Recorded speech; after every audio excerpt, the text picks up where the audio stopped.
Assalamualaikum warahmatullahi wabarakatuh. Perkenalkan, nama saya Kurniawan, mahasiswa Institut Islam Studies Muhammadiyah Pacitan, Prodi Pendidikan Sekolah Dasar semester 3. Di sini saya memenuhi tugas UTS 5 mata kuliah bimbingan konseling untuk BK, yang dimana kegagalan layanan BK. Salah satunya itu permasalahan dari dalam maupun luar. Itu salah satunya konseling tidak terbuka sepenuhnya kepada konselor atas persoalan yang sedang dihadapi. Yang kedua, konseling merasa tidak bebas untuk mengungkapkan persoalan ketika suasana di sekitar tempat layanan kurang nyaman atau kurang aman. Dan selain itu juga perencanaan yang terjadi atau sesuatu hal yang terjadi itu tidak sesuai dengan rencana yang direncanakan di waktu awal. Mungkin hanya itu kegagalan dari BK sepengetahuan saya. Kurang lebihnya mohon maaf. Akhir kata, Assalamualaikum warahmatullahi wabarakatuh. Assalamualaikum warahmatullahi wabarakatuh. Nama saya Yustika Widya Pamungkas. Baik, di sini saya akan mempresentasikan faktor yang menyebabkan kegagalan dalam layanan BK. Salah satunya yaitu faktor keseriusan masalah yang dipaparkan. Konseling dipengaruhi oleh keseriusan masalah yang dipaparkan oleh klien. Bukti menunjukkan adanya hubungan antara seberapa besar masalah yang dipaparkan klien dengan perkembangannya. Jadi, klien yang melaporkan tingkat gangguan yang tinggi menjalani lebih banyak sesi untuk mencapai kemajuan yang signifikan daripada klien yang melaporkan tingkat gangguan yang lebih rendah. Pemaparan keseriusan masalah yang dihadapi dapat menjadi salah satu faktor hambatan yang mendasar di dalam penyelenggaraan layanan konseling individu yang diselenggarakan. Ini dikarenakan pemaparan masalah yang disampaikan akan menjadi tolak ukur berapa sesi siswa harus mengikuti penyelenggaraan layanan konseling individu yang diberikan oleh guru pembimbing di sekolah. Sekian dari saya. Assalamualaikum warahmatullahi wabarakatuh. Assalamualaikum warahmatullahi wabarakatuh. Perkenalkan, nama saya Siska Diansa Putri dari Prodi PGSD semester 3. Di sini saya akan menjelaskan sedikit tentang kegagalan layanan BK. Di dalam pendidikan, kita tidak lepas dari yang namanya bimbingan dan konseling, yang secara tidak langsung menunjang tujuan pendidikan dengan menangani masalah dan memberikan layanan secara khusus kepada siswa agar siswa dapat mengembangkan dirinya sepenuhnya. Keberadaan konselor dalam sistem pendidikan nasional dinyatakan sebagai salah satu kualifikasi pendidikan sejajar dengan kualifikasi guru, dosen, pamong belajar, tutor, fasilitator, dan instruktur. Namun dalam proses pelayanan BK masih banyak ditemukan hambatan-hambatan yang dihadapi konselor dalam melakukan bimbingan dan konseling. Hambatan-hambatan tersebut dibagi menjadi dua. Yang pertama ada hambatan internal, berkaitan dengan kompetensi konselor, yaitu meliputi kompetensi akademik dan kompetensi profesional. Yang kedua yaitu hambatan eksternal. Yang pertama, layanan bimbingan dan konseling dapat dilakukan oleh siapa saja. Yang kedua, bimbingan dan konseling hanya untuk orang yang bermasalah saja. Yang ketiga, keberhasilan layanan BK tergantung kepada sarana dan prasarana. Yang keempat, konselor harus aktif atau sedangkan konseli harus atau boleh pasif. Yang kelima yaitu menanggapi hasil pekerjaan bimbingan dan konseling harus segera terlihat.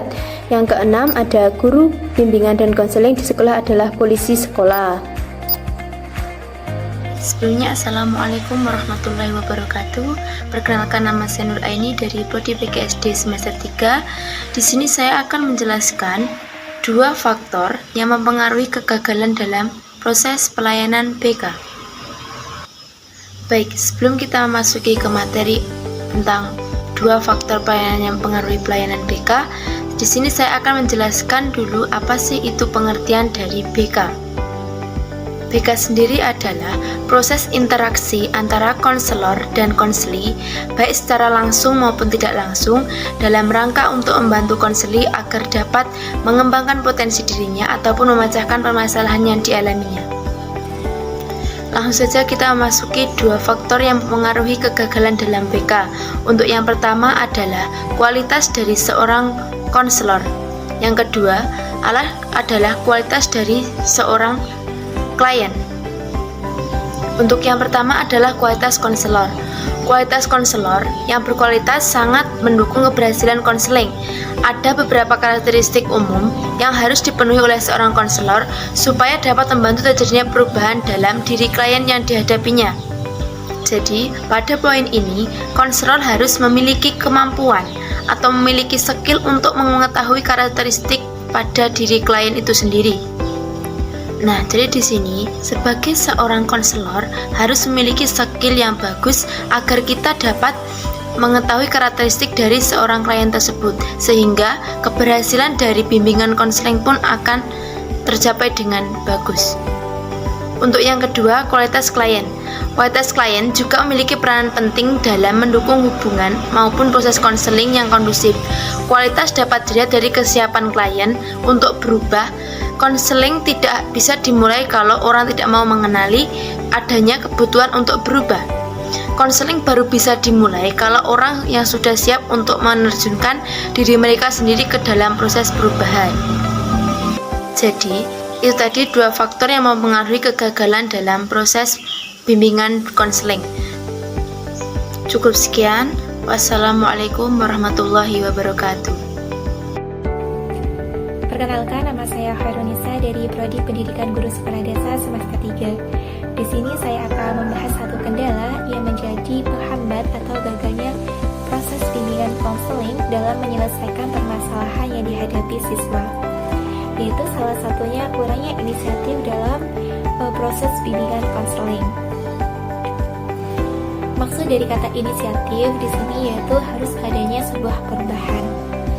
Kurangnya inisiatif dalam proses bimbingan konseling itu bisa terjadi dari konselor itu sendiri atau bahkan siswa itu sendiri, yang dimana disebabkan karena kerumitan tingkat permasalahan yang dihadapi siswa.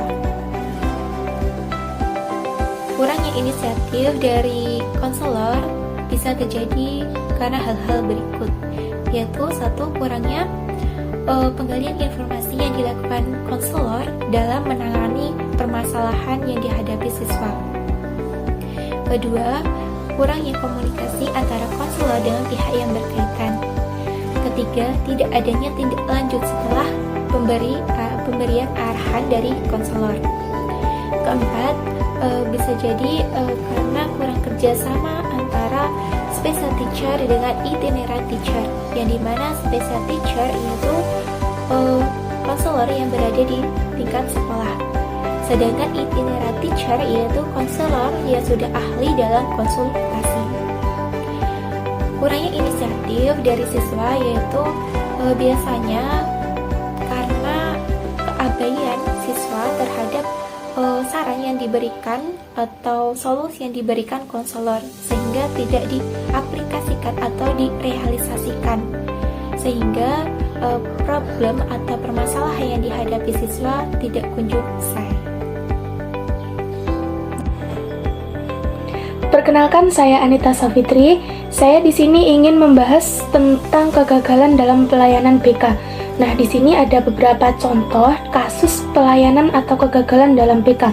Nah, salah satunya yaitu adaptasi dan komunikasi yang kurang efektif antara si konseli dan konselor. Nah, dinyatakan gagal di sini karena konselor belum bisa bersahabat baik dengan si konseli. Maksudnya, tidak ada keterbukaan di antara keduanya. Nah, karena si konseli ini memiliki sifat malu. Nah, sifat malu di sini dia termasuk anak yang pendiam, dia tidak mau berbicara dengan orang lain. Dan dia tidak suka bergaul ataupun bermain dengan orang lain juga. Nah, dalam artian dia ini sangat tertutup sekalipun dia itu bersama dengan orang terdekatnya. Nah, konselor ini sudah bersusah payah untuk memberikan motivasi dan dukungan supaya dia mau membagi permasalahannya untuk menemukan sebuah solusi. Nah, tetapi si konseli ini tetap juga tidak mau. Nah, di sini adalah letak permasalahannya. Jika konseli tidak mau, apakah si konselor ini akan memaksanya? Nah, tentu tidak. Nah, mengapa? Ya karena orang itu memiliki karakteristik yang berbeda-beda. Nah, dan jangan disamakan. Jika dia tidak mau, ya jangan dipaksakan. Kecuali si konseli ini memiliki inisiatif sendiri untuk membagi permasalahannya. Nah, jadi di konselor ini tidak bisa memaksakan kehendak dari konseli. Nah, mungkin itu permasalahannya. Mungkin itu saja dari saya. Sekian, terima kasih.